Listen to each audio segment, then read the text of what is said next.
All right. So here we are, another episode. Yeah. One of the things that I loved about this episode was how we got schooled. No, we did. I don't think we got schooled. How'd we get schooled? Well, Donna said a lot about her culture and gave us a whole framework of the way things work in New Orleans. And we asked some good questions to help us, get a little bit of an education. And so I just want to acknowledge the labor she took to kind of correct our misconceptions about the second line and the various things about Mardi Gras and the Indians. Yeah. Yep. And it was a fascinating conversation. I knew it would be good because, of course, I have a lot of affinity for single mothers, having been raised by one, and I was really excited to hear about this person's life and to get their story. And once again, we lucked out. We just got this person is just so generous with their point of view and their insights and what drives them, and I'm just grateful. So, with no further ado, here we go with Donna D, episode 124. Sis, hallo? Blijven. Bist du sicher wegen dem? Yo je iets niet, joh. Two outlaws on the lam, taking the back roads through America. You can't drink enough coffee for this show. And now it's time for Monday Madness with the Moped Outlaws, Greg and Mark. And we're live with another episode of Moped Outlaws. And today we have very special guest, Donna D, a.k.a.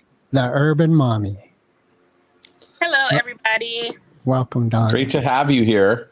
Thanks for inviting me. Yeah. So where are you in the world?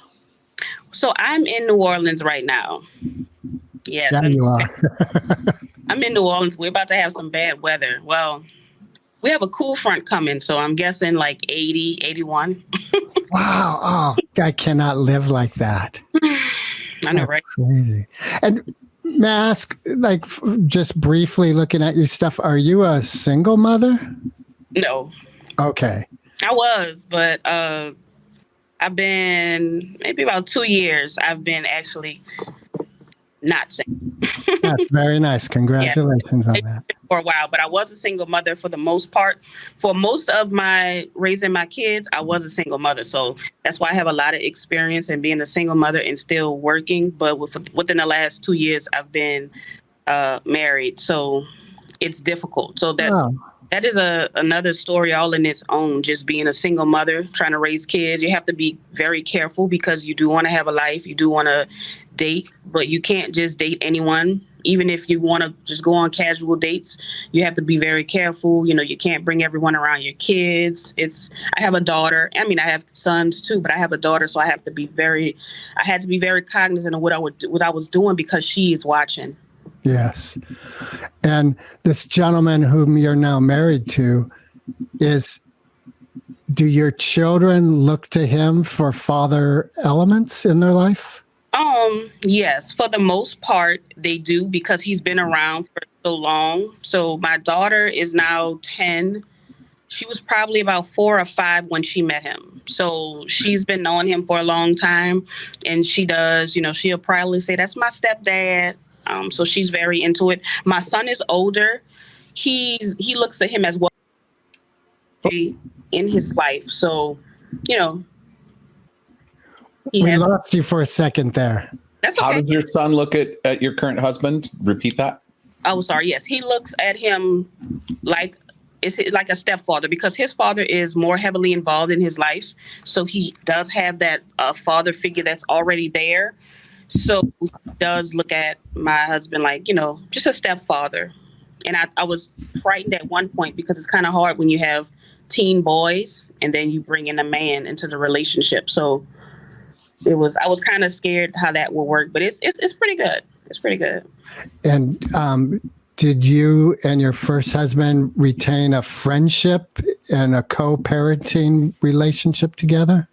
Pretty much. Yeah, we're pretty good. It was tumultuous at times, but as we got older, we did have to finally come together to realize that it was about the child and not about our petty nonsense that we had going on. So we were able to put it to the side. And it actually happened when my son he was a 12, 13. He was kind of going through that boy phase where they want to misbehave.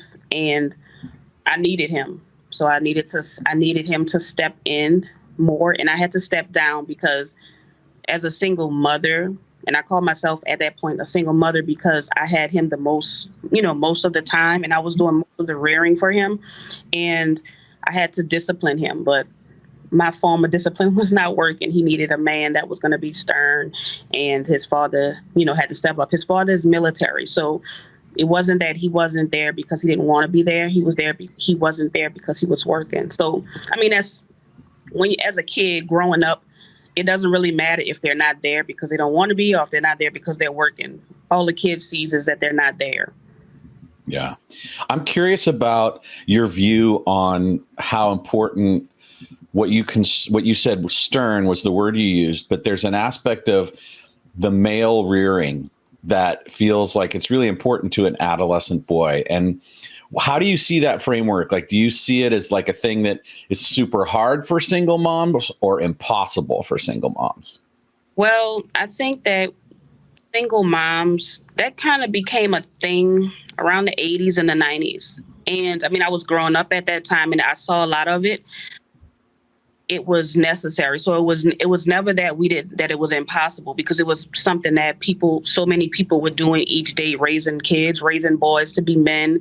But that was in the 80s and the 90s. Now we're in 2023, and to me, I think it's much more difficult to raise kids, to raise, boys. And then, of course, obviously, I'm Black. So it's really hard to raise, Black boys because there's so much that goes on that we have to teach them. And it's stuff that I can't explain to them that they have to go through. And it's a sad reality, but it is one. And we have to, teach our kids that. Yeah, being Black in the South is a very challenging experience from what I understand in observation of it. In what ways are you grateful for your husband and the father of your son in the way that they're administering the kind of male rites of passage to your adolescent son? I'm super grateful, like I said, because at one point I thought that I could do it all. And I actually wanted to do it because, co-parenting can be hard sometimes if you have, his father is Hispanic. So we have two different customs and stuff that's going on. So sometimes we do things differently. So I was kind of happy that I was doing most of it. And because I didn't have to ask him for anything. I would just be like, okay, I want to do this, and I would just do it. But now I have to make consideration for whatever I'm doing. And I have to say, what do you think? What should we do? So I am very happy that I actually have that opportunity to actually go to someone and that they can, fill in and help, because it's terribly hard. We do it, and a lot of people become independent and single mothers, not because they want to, but it's more of like a survival thing. And then we do it, and then we get really good at it, and then we think that that's how it's supposed to be, but it's really not. Well, coming from a family where my mom raised myself and my sisters, and there was not the kind of male role model that I would have liked, i.e. a strong, masculine, like warrior type, like your partner or your former partner. Mm-hmm. And so for me, I've personally understood within the limits of white privilege what it's like to have that missing. And so it really touches my heart when I hear about a young man who's facing that. And then when you add on that the experience of cultural and institutional racism and the barriers that puts in front of him to become fully expressed, to become fully who he is, I just have a lot of heart for what you and your son have been going through, and his sister. Mm-hmm. Right? Because that's not easy for her as the younger sister either, because she's got to deal with the nonsense. Yeah. Yes, she does. She does. And she's only 17, and my daughter she's 10. Yep. Nice. And I raised my nephew. So he is And I have a nephew that I raised that's 8. And I also have a older boy. He is 23. Wow. Damn. All right. So your trip to Disneyland that I saw on YouTube, how much of that family that you just mentioned was a part of that trip? So everyone was there. The Disney World, everyone was there. My cousin and her 2 twins were there.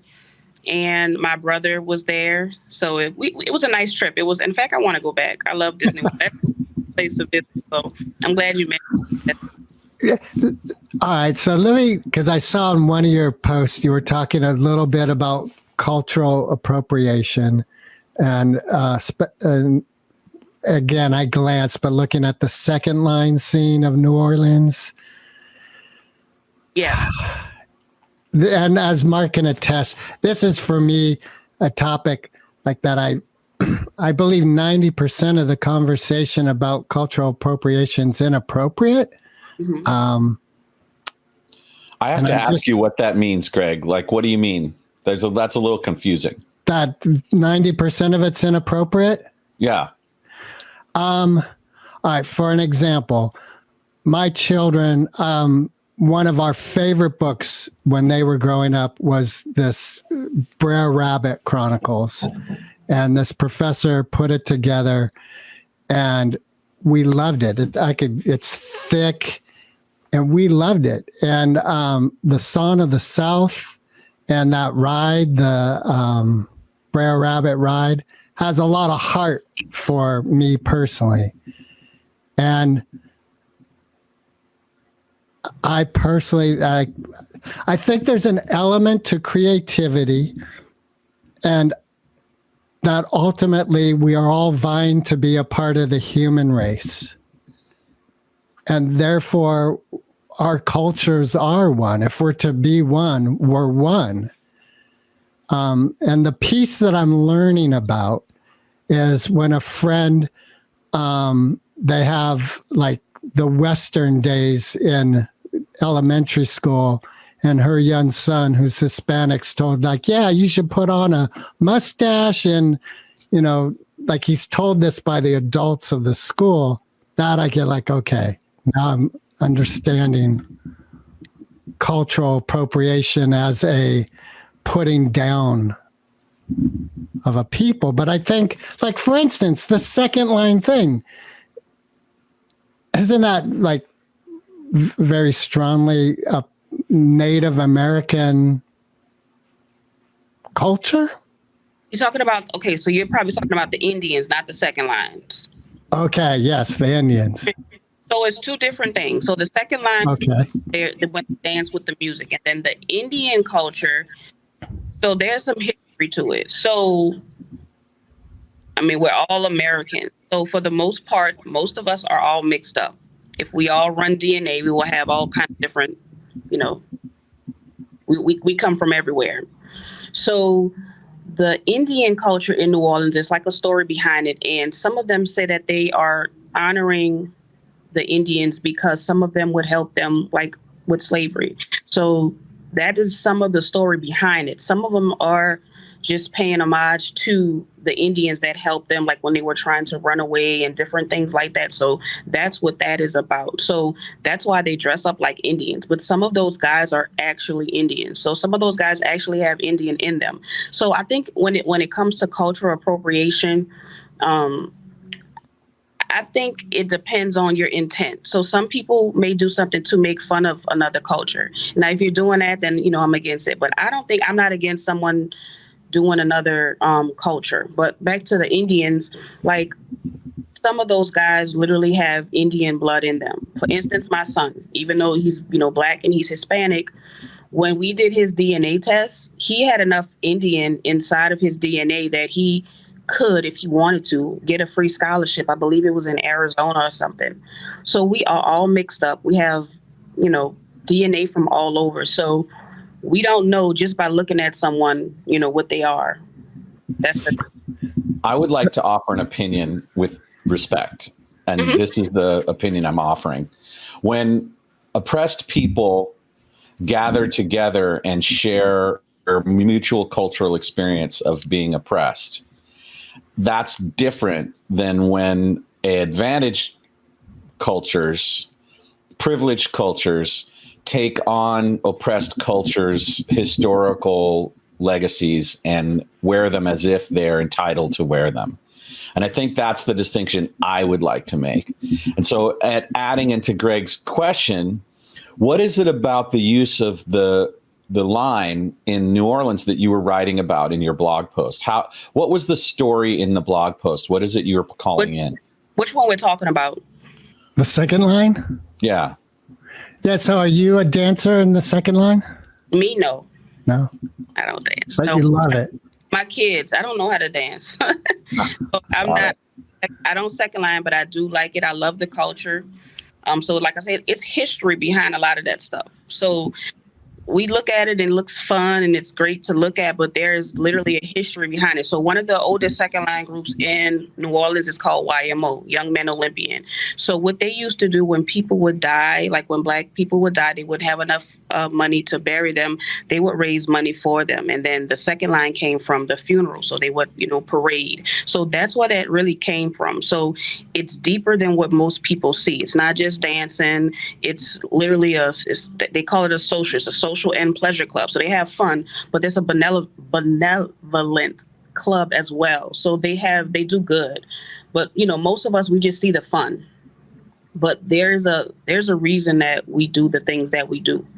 So I did have one blog post, and I'm not sure if this is the one you're referring to, where I said, is our culture for sale? Right. That's the one I am referring to. Yeah. Okay. So what that was about was that we do have a culture and we do have people that come in and they make a fortune of it.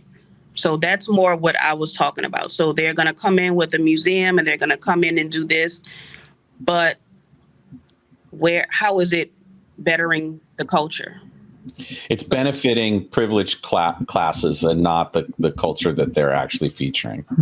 For that, yes. So Yeah. for that, that's the only issue that I have with it. I'm glad that people are being more aware of second lines and Indians, but these guys that are putting these Indian costumes together, they work all year.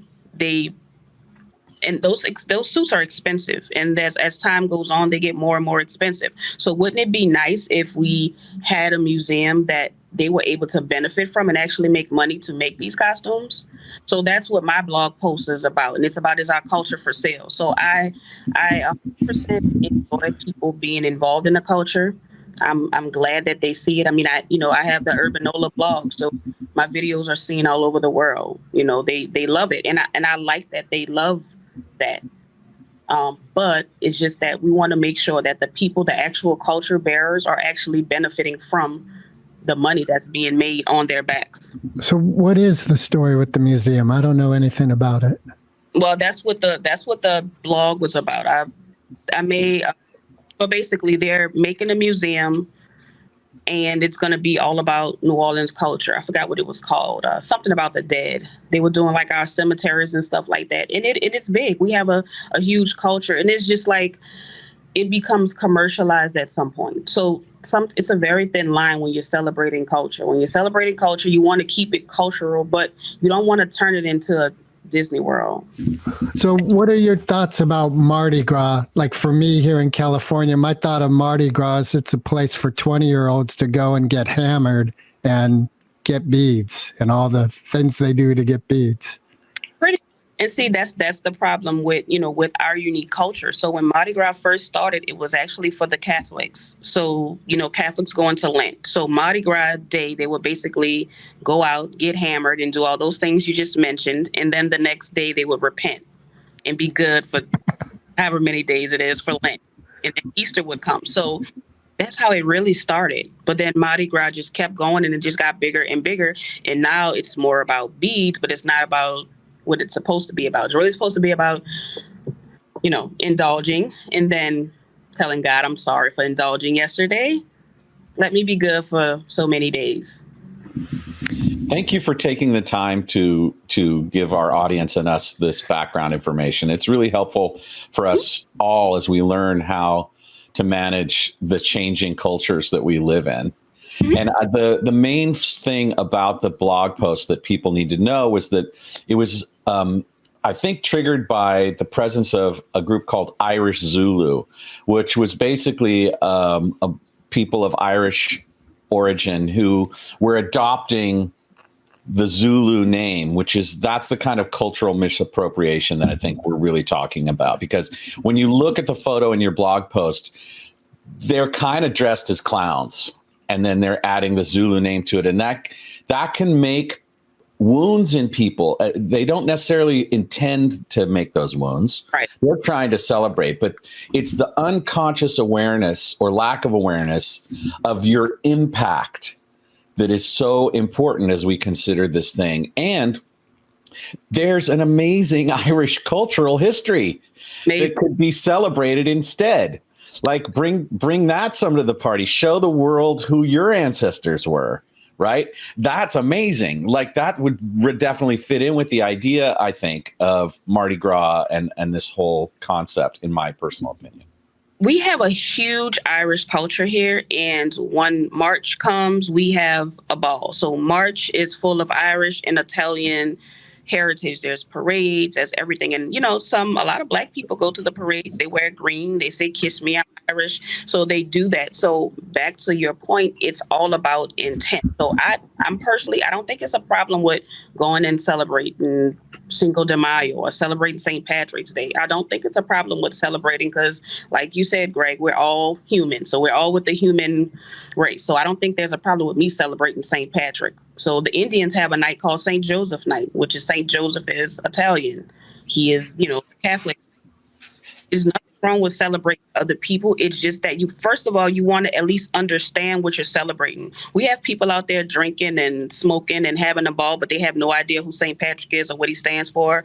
They're out drinking for Cinco de Mayo, but you have to know what is Cinco de Mayo. So at least try to understand the culture. And to go to the Zulu picture, so let me explain something about Zulu. And a lot of people don't know this, but Zulu is also a social and pleasure club. It's also a club that it was created. So let me explain this. So Mardi Gras is I won't say it could be super racist, right? So that's Mardi Gras. And a long time ago, Black people were not allowed to go to Mardi Gras. So since they were not allowed to go to Mardi Gras, we would have the Indians would perform, and then the Zulu club came. So Zulu would be the parade for Black people to go to. So it was segregation, basically. They didn't say it, but pretty much that's what it is. So Zulu was the parade that Black people went to, and everyone else went to the white parades, the Rex, the king of Mardi Gras. So it's just the way that, the country is. That's the way it was. So that's why it's kind of sensitive when people talk about the Zulu parade. And I don't think those people meant any harm by that picture, but I don't know if they clearly knew why Zulu was even created. Like Zulu was created so that Black people could actually enjoy Mardi Gras, because at one point they couldn't. That's why that happened. Well, currently now, are Zulu and the Rex parade sort of at one parade now? No, it's still separate, but Zulu does have white members. Zulu has white members, and Rex, they may have a Black hero there, but Rex is mostly a white parade, and it has been that way. And in fact, they run around the same time. So if you come to Mardi Gras, Rex starts and Zulu starts pretty much around the same time. But there is a point where they kind of meet up and then they go along the same route. So there is more collaboration now, but I mean, I'm only in my 30s. I'm 37, but even when I was younger, it was not like that. So it was totally separate. But now they are more welcoming. So when people say the King of Zulu, they were always talking about Rex. But now when they say King of Zulu, they split the title and it's Rex and the King of Zulu. Yeah. Wow. So do you think that just on a day-to-day basis, the people of New Orleans are neighborly? I think so. I think we are more neighborly than a lot of other places. Our culture. So if you look at some of my second line videos, you will see a lot of white people in those videos. So it's not like a Black thing. A lot of people think it's a Black thing, and it was created to be a Black thing. But the Europeans, I won't say white people, that sounds wrong, but the Europeans, I guess, if that sounds better, they enjoy the second lines. They love it, so they're there for one of my videos for Super Sunday, it was like literally more white people out there than Black people. They enjoy it. They bring their kids. So I do love the camaraderie that we have. The culture brings people together. Like a lot of people, they look down on it because, for misconceptions, but the culture literally brings people together. And that reflects kind of the aspirations that Greg and I have evolved out of our studies and the things that we do. One of the aspects of our partnership is that we've both studied something called A Course in Miracles, which has at its core this recognition that at someday in the future, we will have healed the divides amongst human people. And we stand for that. And so we do what we can to enlighten ourselves, to ask the difficult questions so that we might understand better, so that we can become part of the family and break down these kinds of social diseases, really, of, discrimination and cultural misappropriation and othering and ableism and womanism, all of these things that basically create suffering for people are not necessary. And that as human beings, we have this opportunity to step into a more powerful way of living together. Yeah. Yeah. So thank you for that. Of course. So you guys got to come down and enjoy Mardi Gras. I mean, it's a very good time. I don't like Mardi Gras personally. It's a little too wild for me. It's not my speed, but yeah, I mean, it's fun. It's a great party. And like I said, it's the camaraderie. You're going to see people from all different walks of life being together, having fun and doing stuff. So it's most people think about New Orleans, they go right to that or to jazz. And as someone who's lived there a big portion of your life, what is it about where you live that really speaks to you? Beyond those kinds of icons and sort of things, what is it about your life that you really love and the area that you live in? All right, so that's a difficult question for me because my family is involved in the culture when it comes to jazz music. So my cousin is a famous jazz singer musician. I will say that it's a musician family. So it's called the Boutte family, Boutte. His name is John Boutte, and he has traveled the world. Like they love John. And I have a cousin named Trisha Boutte. It's a couple of them. So it's the Boutte family. There was a show called Treme on HBO, and he is the person that sings the intro. So John is really big. So I come from a family that is, involved in everything. They lived in the Treme area. And so it's hard for me to not include that in the reason why I love it. I didn't mean to exclude it necessarily, just to get a perspective of what it is about your life that you feel connected to it and why. And that's it. Yeah. So I'm not saying anything like that. Yeah. So I have to include it because it's there and I enjoy it so much. So I've traveled all around. I love different places, but it's just certain things about New Orleans that you can't get, in other places. And that's one of those things. All right. So here's another trope that I live with. Voodoo is so, in my mind, integrated with the culture of New Orleans. Is that a viable, real practice in that area?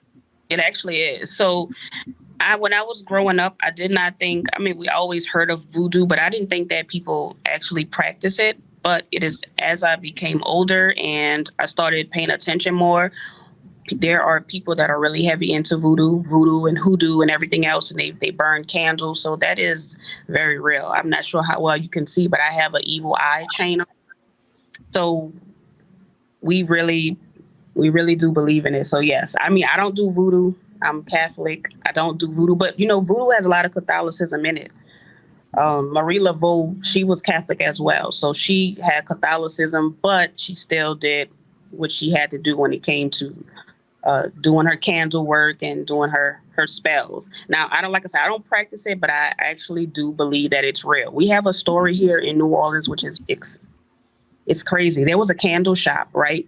And a lot of people may not believe in candles and all that kind of stuff, but there's a candle shop. I think it's called J&J. You can look it up. There's the owner, who's an older guy, maybe in his 80s, and then he has a son that's about 50, and he has a worker that works there.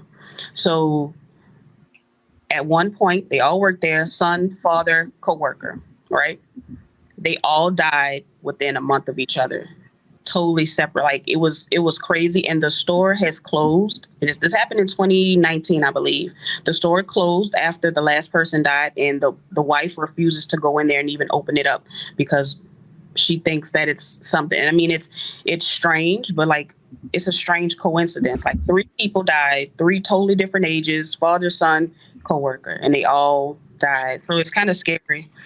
Well, it's interesting. Like, as you mentioned candle work, I'm thinking, all right, the Catholic Church, you know, all the monasteries have that bank of candles that you can go and light a candle with. Yep. In the Jewish religion, there's the everlasting light that's always lit, and incense is prominently used in Catholicism. So Yes. My grandma gave me the candles behind the candelabras behind me. I have candles in my space. Yeah, it seems like a prominent element in spirituality. It's you would be surprised like how much religion is involved in that, because when I first went, I went into the candle shop with my friend because she does practice some stuff. And when I went there, I was able to buy like the cards with the saints, like St. John, I was able to get cards. I don't know if y'all do this in other places, but we put our cards, I think it's St. Michael. We get St. Michael cards and we put them over our door sill. So we feel that St. Michael protects us. So the same things that we do in Catholicism is very similar to what they do. It's the same thing. Yeah. But so your spiritual identification is with Catholicism. I'm weird because I do identify as Catholic because that's how I was raised. So I went to Catholic school, Catholic church. As I got older, I started going to a Baptist church. So I did go to a Baptist church. My kids go to Episcopal school, but I mean, I also read about candles and stuff like that. So I'm spiritual. I believe in God. I am a Christian, but Thank you for sharing that with us, because it's a tender thing for people, because this aspect of our human self that peeks into what we can only call the spiritual or unseen world, it's fraught with potential harm because people are persecuted for their beliefs, or if you make a misstep in your practices, there can be consequences depending on your belief system. Yet we all have this sense that there's something beyond the physical, that there's something operating that is the fire of life, or the light of the world, or however you want to term it, right? And so Greg and I often talk about these sorts of things in this conversation that we're having, this ongoing conversation, because the idea of us waking up to the potential of humanity is something that Greg and I really want to help bring about. And that's part of one of the underlying reasons for this podcast, is to bring people closer together, talk about difficult things in a way that helps us all wake up a little bit more and be more conscious and aware of each other. I want to ask a question. Was your upbringing in a traditional household with a mother and father? Mine, no. So were you raised by a single mother? I was kind of raised, like I would say, by my grandmother. So I won't say but my parents they came from the era where crack hit the community. So my parents were at one point addicted to drugs. So I was not raised by them. Both of them had, it wasn't a long stint, but it was a stint nonetheless that they had, drugs. So I was not raised in a home. I was raised by like my grandmother. So I was raised outside of my home, and I stayed there. I didn't want to go back. My mother is fine. My father has since passed, but I don't think I missed a beat. My grandmother, she did a great job with me. In fact, I call her my mom. So whenever I say my mom, I'm talking about her. Wow. So the follow-up to this question is that more and more we see women raising families, right, on their own, or with less help than one might hope or assume. What is the cost to those women? What is it that they give up? What are the sacrifices, and what does that cost them from your point of view? To me, I think that, like I was saying earlier about independence, is more of a survival mechanism that we have. But the problem is a lot of men. Well, one, it unfortunately, it makes our kids grow up not looking for a traditional life. They think it's normal to just have one parent. So when they grow up, they don't look to be married. When we were younger, we said, I'm going to get married. I'm going to, whatever. But these kids these days don't really do that. because they see so many one-sided relationships that they think that it's okay. And I'm not saying it's not okay, but that's what they think is the norm. Whereas growing up in the 80s, the norm was a mom and a dad. But now it may be just a mom or just a dad, and it's happening more often than it's not happening. So the unfortunate consequences of that is the fact that we don't have as many marriages anymore. Some of our Black men look at Black women and then they get turned off by their independence. So they say, oh, you say you're independent, you don't need a man. It's not that I'm saying I don't need a man. It's saying that, yes, I am kind of saying that I don't need a man because I have done it without him, but that's not saying I don't want one. That's just saying I don't really need him. I have been doing it thus far. However, we have been made into the villain because we say that we're independent. And it's not a Black thing, because I have a lot of white friends, and I had some on my podcast that said the same thing about being independent. But unfortunately, Black women kind of get a bad name for saying that. They're like, oh, it's independent would seem like a good thing, but for some reason, look at it negatively. Well, as a single parent and a single female parent, the world calls up a fierceness in you that's just part of the reality of what you have to do to earn a living and manage the kids. And it, from my point of view, it closes the amount of time for self-introspection, for rest, for personal reflection and clarification of, your own path and identity. You kind of get consumed by what's required of you, and the fierceness that you have to develop in order to meet those needs is formidable. It's a powerful thing. And I don't particularly think it's a bad thing. I admire powerful women who've developed this piece and their independence. And I have a tender spot for how deep down I know they yearn for the connection that would bring them a little relief and a little support, but not from a weak place, but from a place of what more could my life be? So let me ask, Donna, what does your current husband bring to the relationship that supports you being independent while also supporting partnership? Well, he brings a lot. He brings a lot to the table. So he for so long I had to be superwoman. So to have someone else is a blessing to me because I get a little help. So about 2 weeks ago, my car was stolen. So I did not have a car, but I had to bring my kids to school. So it was kind of hard, but because I have him, I'm able to, he would let me use his truck and stuff like that. But if it was just me by myself, I don't know, what I would do if I didn't have that, because transportation is hard. And then my kids go to different schools. So yes, one can say you can Uber or you can catch a bus, but it's extremely difficult to get 3 different kids to school on a bus or Uber. Yeah, but it's So do you feel still strong, independent woman while in a marriage relationship?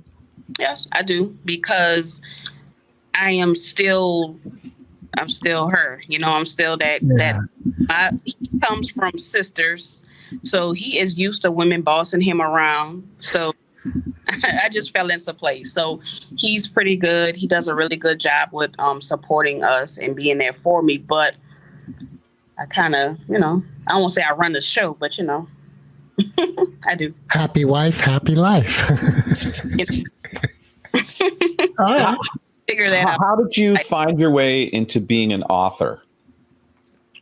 So I always wanted to write. I always wanted to do it, but I just never did. And I always had stories in my head from when I was younger. My grandmother lives in this place called Madisonville, and we would go visit her. And Madisonville has turned into like a luxurious area now, but at one point it wasn't. So we had all kind of cool stories going on, and she would tell us stuff, and I would be able to, tell those stories. So that's how that kind of started. And then, but it would always be in my head. I never actually put it to paper. And how many books do you have published now? I believe it's 4 that I have that's actually published. Wow. Congratulations. Thank you. But 2 of them are ebooks and 2 of them are actual books, like novels. And I have another one that's coming, with the Honesty series. I have a 3rd one that's in the works. But since I booked this show, Honesty was chosen to get adapted into film. So I'm going to hold off on 3 because, in case we have to make some, changes. Wow. Very So good. tell us a little bit about how Honesty is going to become a film. What's that journey like for you? So the journey is fun. So right now we are in like the paperwork phase. So we have to, create like an LLC so that we can start doing the funding, because that's important. I have a budget, but it's a small budget. But I am so confident that this story is so good that I want to make sure that it's done correctly. And not saying I don't want it to be low budget, but I really want money behind it because the story is really good. I mean, I know everybody's going to think that about their stories, but I believe that this story could stand up to most of the TV that's on now, like the Powers and the Wires of the world. And of course, Tyler Perry comes, to my mind as a strong entity in the entertainment world. Are you like potentially connected with Atlanta and the scene going on there as part of the production? I wish I was. Like, that would be awesome if I could make that connection with Tyler Perry. I would love that. But unfortunately, I don't know Tyler Perry. But I wish I did. So because I would be able to really, really do my story the right way. And that's how I want to do it. So I don't want to rush it. I want to make sure that it's done correctly. Because like I said, it's a really good story. And it includes culture. It includes a little bit of everything. So everybody, it's not, most people would think, oh, it's like a hood story, but it's really not. It's really a good story. It has a great, background. It could happen in any city, well, minus the culture part, but it could happen anywhere in the world. And when you say we, who's the we? You and you said we're gathering the paperwork. It sounds like you have a team involved. I do have a team for the movie. So these are the production people that's going to be helping me these are the people that's shooting the movie. So that's the team. But we have to put the paperwork together to get the more funding. All right. Good luck. When you think about storytelling, right? You always told stories because you said your grandmother told you stories, and then you found your way to writing books. In that process, do you kind of form pictures in your mind of what's happening in the scenes as you write them? And how do you plan to translate that vision, that internal vision, to the screen? So when I write and as I write, I'm writing it as it's on screen. So I see everything that I'm doing. It's not planned because I don't know I really don't know what's gonna happen when I start writing. It just kind of happens. So people are always like, "Can you put me in your book?" I'm like, "I could put you in there, but I don't know what's gonna happen to you." You might not like it. I don't know if I want to get in there, but yes, I do that.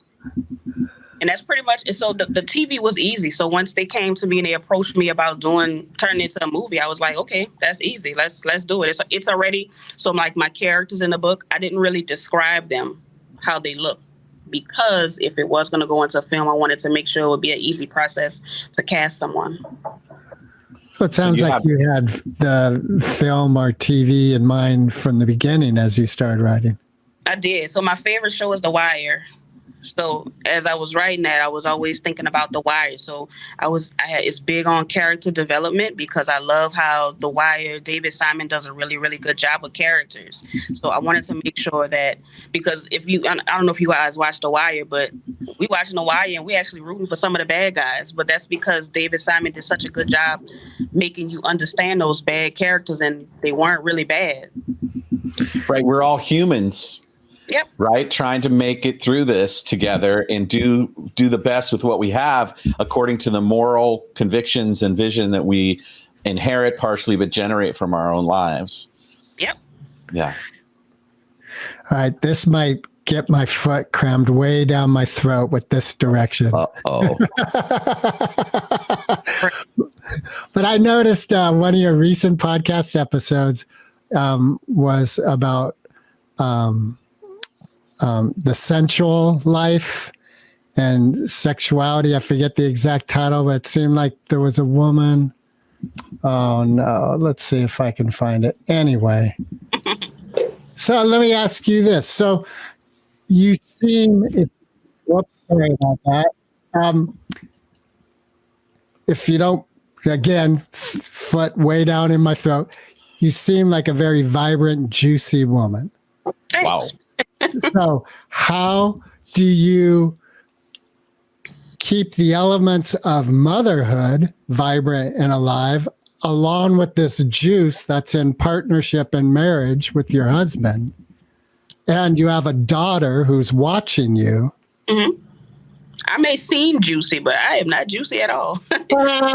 And that's actually a point of the podcast. So like most of the podcasts, when I'm talking about stuff like that, I'm listening to learn because I'm kind of Pollyanna when it comes to certain stuff. I told you I was raised by my grandmother. So certain things we don't talk about. Like I didn't even curse in front of my parents. I still don't curse in front of them. So you might have caught a good clip, but I'm actually not juicy at all. So the people who are on the show were probably talking more about certain things. And I'm like, okay, but I wanted to learn about it because,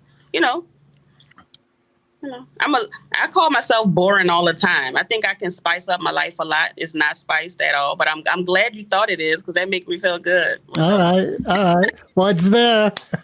There's some green shoots. Yeah. But I mean, I appreciate it because I like to, get different perspectives and hear from different people. And those podcasts were some of my favorite because I was able to hear a different perspective because, like I said, was raised by an older person and, women don't say or do different things. But we live in a different society now where women say things that we would never say before. So it's different and I'm learning and I'm adjusting and I'm not judging. I'm learning not to judge because at first I would be like, oh, but I'm kind of cool a little bit with hearing different things now.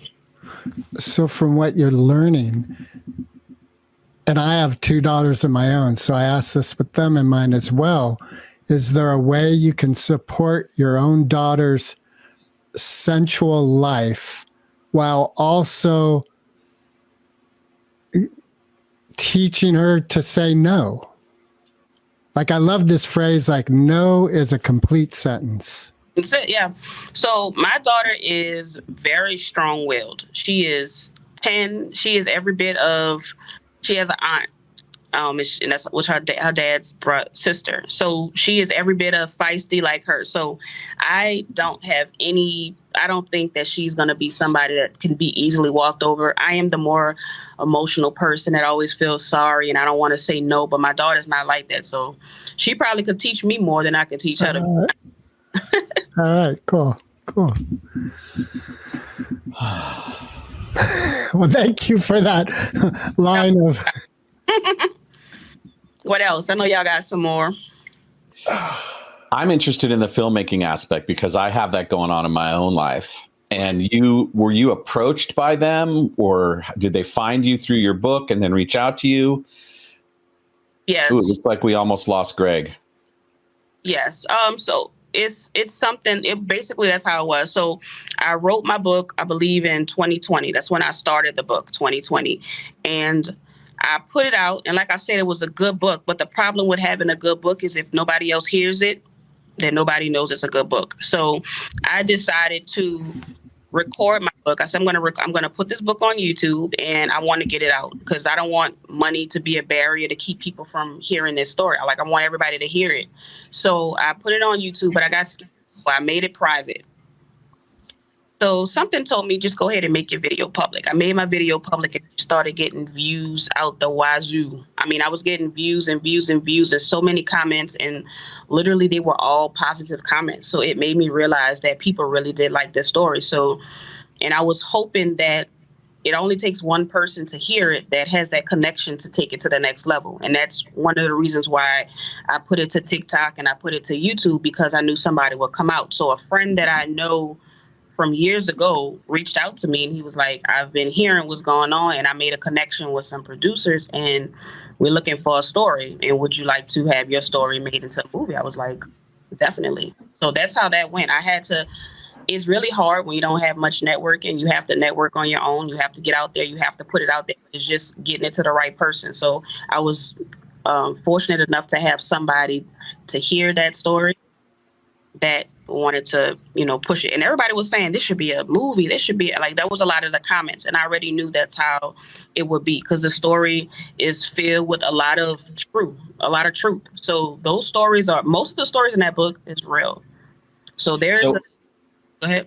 Honesty is the name of the character, or yeah. Yes. And how would you describe honesty to someone who's never been exposed to the book? Okay. The character. The character? Okay. Yeah. So the way she is a young girl. Basically, the way I say it, she's a young girl that's just trying to make it.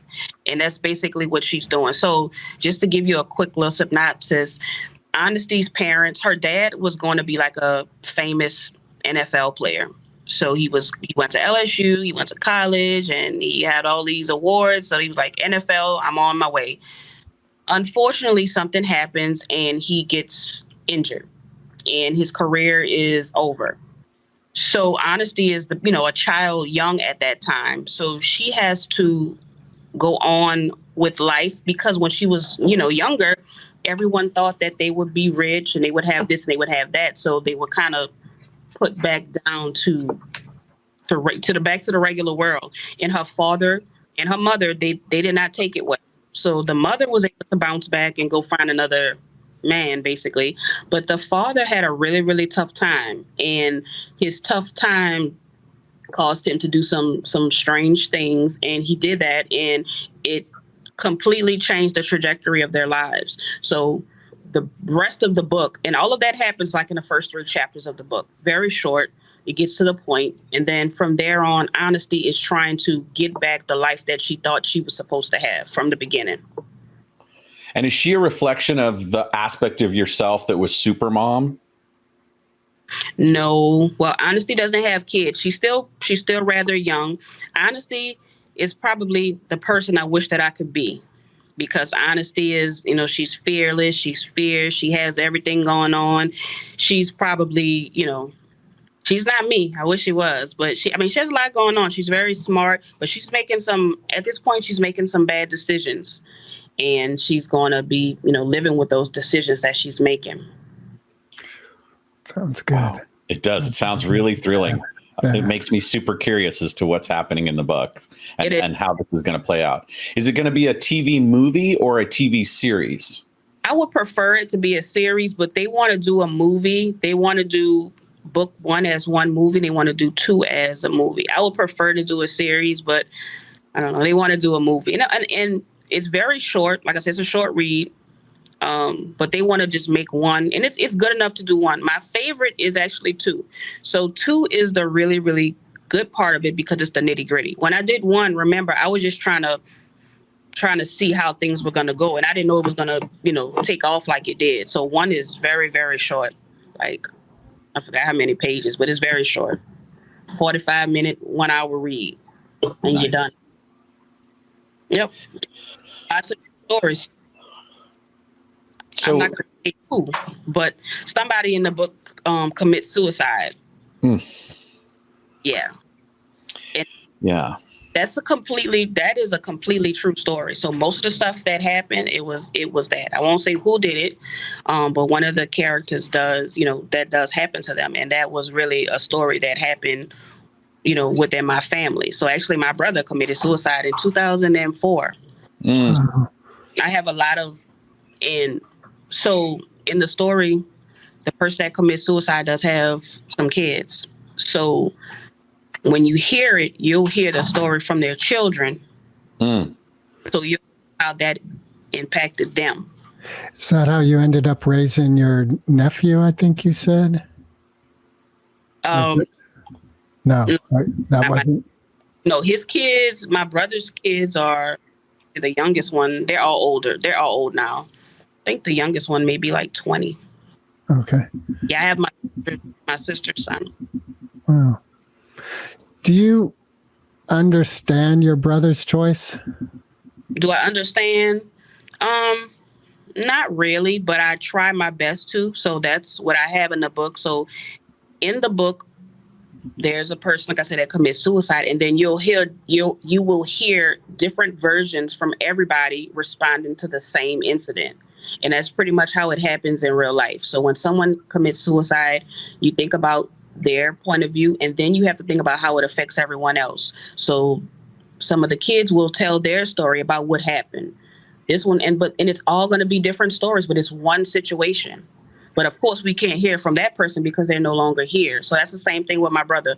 We don't know. We can only speculate what happened and what he was thinking about, but it still affects everyone, a lot. In fact, his birthday was October 3rd. So it affects everyone, and that was in 2004. So, the next year we had Katrina. So we had a couple tough years coming. And I always told my brother always told me, I'm going to teach you how to drive. He said he was going to show me how to drive. And he never showed me how to drive. So I blame him now because I drive with 2 feet. So everybody teases me because I drive with 2 feet. And I said, my brother told me he was going to take me to drive, and he didn't. So, I mean, wow. For the most part, most of that book is loosely based on true events. Right. And you said you've got book 2 and 3. 2's done, and then 3 is in the works? 2 is out. 3 is mostly done. It's just not released yet because I wanted to see how things were going to go with TV. Because, things change. And I know I have rights to my book, so I can keep it the way I want. But I don't want to, mix it up too much and have it being too different. So I have to wait to see how things go with production, and then I can release part 3. Understood. When Katrina happened, were you living in the neighborhoods that were really affected by that? Yeah, so my neighborhood, luckily, that was right when school was starting. I went to LSU, so I literally had just moved. I hadn't finished moving all my stuff because, school started in August, probably that week. I was still moving my stuff, and I did not have everything yet into my apartment for school. So my home was in one of those areas that was completely devastated. I remember seeing my neighborhood on TV, and I saw the interstate, which is high. It's an elevated interstate. And I saw the interstate and I saw the rooftops. So I was just like, I was speechless because I've never seen anything like that in my life. Has the community recovered from that, or is there still healing happening? It's a lot still happening. It's not completed. A lot. Well, blessings to your community on that healing. Like we have been given so much. Like when you look at the history of jazz music and the evolution of New Orleans music and how that's impacted the rest of the country and the world with the gift of that music, that alone is just a monumental piece of history, and the joy and the emotional release and the access to spiritual contact through music is something you can't say too much about because it runs so deep. One of the things that I wrote about when I was in high school was the history of jazz and the evolution of music in that. And I learned so much just learning about Fats Waller and about how, the church and the way that access to instruments played a role in creating this music. And then the way that the diaspora of this culture invented a whole new way of thinking about music. It literally changed everything. Mm-hmm. And it's New Orleans. Like, talk about magic, talk about something. There's something in the air and in the water and the plants down there and the culture down there that really gifted us all something. And one of the things that Greg and I do on every podcast is we ask this musical question. But I don't want to ask it right now because it seems inane and useless. Oh, no. Right? Specifically, no, we got to ask it. We can. You can. But I'm going to ask a different one. Donna D, what is the most potent musical artist? What breathed life into you from music? Who did you receive the most of a gift from? I don't have a gift. Well, I mean, it was inspiration and helped you get through the life that you lead. What musician has been the source for your vitality and kept you going and that really spoke to your soul? So I like rap music. Rap? I like rap. Yes, I do. So I like if I had to pick music that I would have to listen to, it would be like rap music, not hardcore rap, but I like Jay-Z, I like Drake, I like Lil Wayne. Those are like my favorites. So, it may be a little R&B. I don't really listen to too much of, you would think. I don't listen to a lot of jazz, except for my cousin. Like I said, my family music that I listen to, I've been listening to that for years. We do jazz. Well, not we. They do Jazz Fest every year. So that kind of music, yes, I do listen to it. But for the most part, like when I'm in my car, turning on Drake. Drake. All right. So we probably know the answer, but here's our question. Eminem or Foo Fighters? Foo Fighters. I did not know the answer. I'll just play Eminem. Okay. That was good. Joke's That on was us. good. Well, I'm sorry. We have a heart out that I need to respect, but I've really appreciated your energy and your sharing yourself with us today. It's been a real pleasure. Thank you. And we hope that you'll reach out to us when you release another chapter or another book, or when you get ready to launch the film. We'd love to hear from you and love to support you in that process, and stay in touch. Of course. Thank you. You're welcome. Thanks for having me. Recording stopped.